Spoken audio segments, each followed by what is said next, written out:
Hindi mo si Angelica ah. Kaya nga. Kaya nga tito, sabi ni si Christian. Birthday mo, wala ka sa inyo. So si tito ko lang mag-isa doon. Bakit nasan ba si mama mo, papa mo? Ano, may mga work yung iba. Si tito, may Ay, trabaho holy. din. Hinahanap ka rin siyempre. Kaya nga. Pero paalam naman ako kagabi. Sabi ko, uuwi naman ako bukas. Kasi magse-celebrate naman ulit ng birthday ko sa December 2. December? December 2. Layo naman. Layo.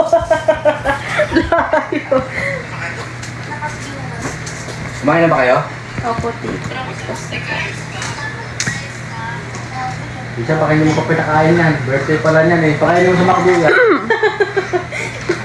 Hi. Mga dami. Ayaw mo si... Wala nang makakaroon. Kaya ng sabon.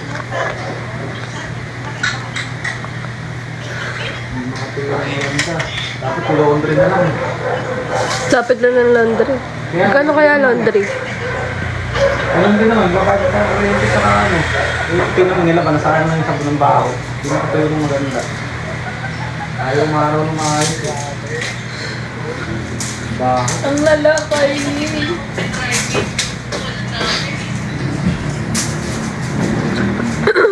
Hindi nga.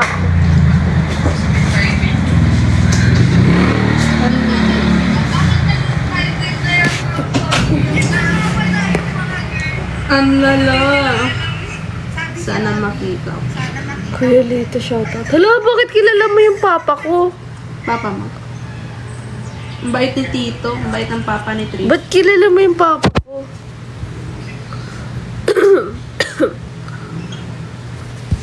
Gagi. Sino tong Locos TV? Hala, bakit kaya? Dumpling. Sino to? Baka si mama mo. Kilala si Papa, Gagi. Kasi kilala niyo yung pangalan. Oo, kilala niya. Nakakumpara yung papa mo. Ha? Kilala si Papa, Gagi. Ah, sabi ko na eh.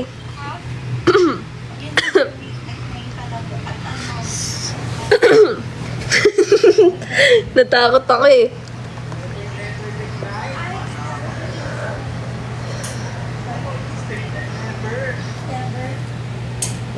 Wala ba naman nakakilala dito sa TikTok? Hi, DJ K. Gago, tatakutin ako ni Tatin. Tangina Ano sabi ba? Kakalat niya daw. Sabi ko, tangina, kalat mo. Okay ko. Hi, Ase. Hindi naman ako mapapalit eh. Siya yung lumalaglag sa sarili niya. Nilalabas yung tunay na ugali niya dito sa TikTok. Alam ba ng pamilya mo yan? Di ba chopstick yan? Chopstick.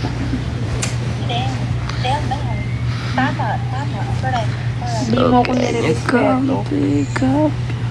Sino ba yung nilandi niya? Isipin mo tropa niya mismo doon yung pinagkakalat. Sino ang tropa niya? Di ba tropa niya sila DK? Ay, wala naman nanonood dito eh. Tapos si yung si Kinyo. Doon niya in-expand. Doon niya in-expand yung Uy, wala akong TG. Hindi ako nagaganon. Pakialam kung kumalat. Ano ba yung tatay? Dati ko siya kausap. Tapos like pahintuin to kasi yung like parang alam mo yung syempre nag-uusap kami dalawa. Lalandi pa siya sa iba. Tapos nung alam niyo lang kung anong ginawa niya sa akin pero hindi ko pwede ikwento dito. Sobrang lala. Kaya binlock ko siya, then nag-okay kami nung isang araw. Binlock ko siya ulit kasi nahuli ko siya na gusto niya makipagkita dun sa friend ko. Nagko-call kami, sabi niya end niya daw yung call kasi matutulog na siya. Nagulat ako, gusto makipagkita dun sa kaibigan ko. Yung kaibigan ko, nasa GC din. Tapos sinend niya sa akin yung yung IG moods daw. Tapos ito yung tulog. Nilalandi yung kaibigan Tulog eh, no? ko. Tapos nilalandi niya din yung jowa ng tropa ko. Doon din sa loob ng GC. Tapos, Yun yung host namin eh. uy, alam niyo, ayoko talaga mag-settle sa ganyang lalaki. Isipin niyo Umingi Uy. siya ng tawa. Tinanggap ko yung... Ano to? Tinanggap ko yung ano niya. Ito,